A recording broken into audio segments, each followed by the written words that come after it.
தளபதி விஜய் சொந்தங்கள் அனைவருக்கும் வணக்கம். எனக்கு ரொம்ப நாளா ஒரு விஷயம் உறுத்திக்கிட்டே இருக்குங்க. அத உங்கள்ட்ட ஷேர் பண்ணணும்னு நெனச்சேன். அதான் இப்ப இந்த பதிவு.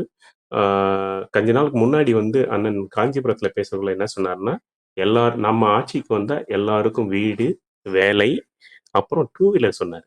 அப்ப நான் உடனே நெனச்சேன், ஏன் அண்ணா இப்பவே வந்து அத பத்திலாம் பேசுறாரு?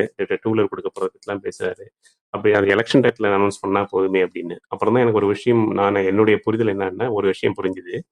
அப்பதான் இப்ப பீகார் எலக்ஷன் வந்து முடிஞ்சிருந்தது. அப்பதான் என்ன பண்ணேன், பீகார் எலக்ஷன் முடிஞ்சு அதோட ரிசல்ட் வந்து அதுல பார்த்தீங்கன்னா, பிஜேபி அங்க இருக்கக்கூடிய இன்னொரு கட்சி, அதாவது ஜேடியூன்னு சொல்லுவாங்க. நிதிஷ்குமார்ன்னு ஒருத்தரு. அவருடைய கட்சி வந்து மிகப்பெரிய வெற்றி பெற்றிருந்தாரு. அது எப்படி வெற்றி பெற்றாங்கன்னா, எலக்ஷனுக்கு முன்னாடி 1 வாரத்துக்கு முன்னாடி ஆ எல்லா பெண்களுக்கும் ரூ. 10,000 அனௌன்ஸ் பண்ணியிருந்தாங்க. 10,000 அனௌன்ஸ் பண்ணி, இப்ப இலவசமா அனௌன்ஸ் பண்ணி பிசினஸ் ஸ்டார்ட் பண்ணிக்கலாம் அப்படின்ற மாரி அவங்க குடுத்தாங்க. அந்த 10,000 குடுத்து அவங்க ஓட்டு வாங்கி வெற்றி பெற்றாங்க. அதே மாரி இங்கேயும் வந்து பிஜேபி சென்ட்ரல்ல பவர்ல இருக்கு.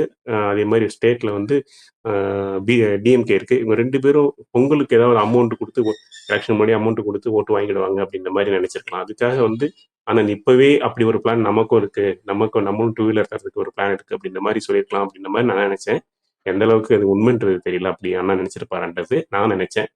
அப்படி ஒருவேளை நெனச்சதுனால அண்ணனுக்கு அ இது மூலமா நான் ஒரு விஷயம் சொல்ல விரும்பப்படுறேன். விஜய் அண்ணா, நீங்க விஜய் அண்ணா நாங்க சொல்றது வந்து எங்களுக்கு வெறும் வாய் வார்த்தை இல்ல அண்ணா.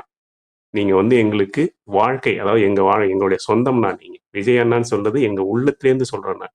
அப்படிலாம் எங்கள யாரும் இலவசம் குடுத்து, எங்க ஓட்ட மாத்தி போட்டுற மாட்டோம்ண்ணா நாங்க.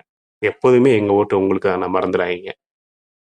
விஜய் சொந்தங்கள் அனைவரும் அவங்களுடைய வாக்குகள த நீங்க தாவேக்காக்கு செலுத்தணும் அப்படின்ட்டு வந்து நான் இதன் மூலமா கேட்டுக்கிறேன். நன்றி. ஜெய் விஜய்.